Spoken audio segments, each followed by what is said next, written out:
I was the one that found his body.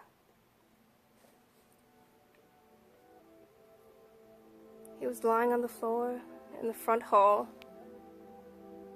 on his back, and he was facing up. His eyes were open. They had a look of shock. I would have not realized at first what was going on, except for the blood. I'd never seen so much blood in my life. It was pooled around him everywhere. It was like a sea of red blood. I screamed.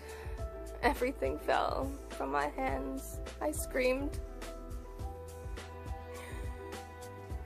I was so shocked. I didn't know what to do. We had just married a year ago, but we knew each other for years.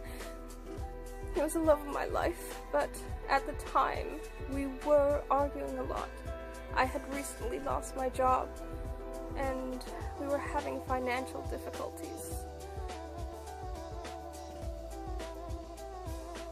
We were butting heads, and I had to admit that, and the cops found that suspicious. They told me they always look at the spouse first. I kept telling them I'm innocent. They kept asking me the same questions over and over.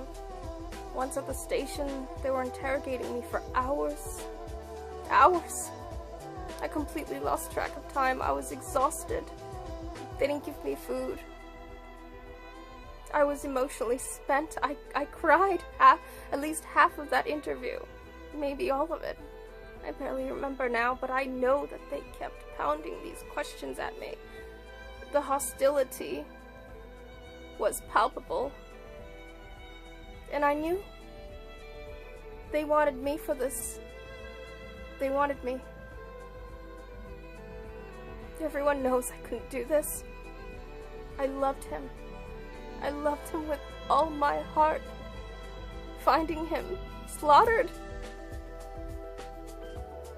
In that way, in the front hall of the home we had shared, we had started to build our memories together. It was our first home.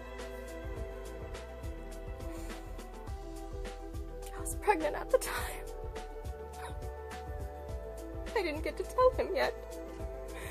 I just found out I was pregnant a few days before his death. I never got to tell him.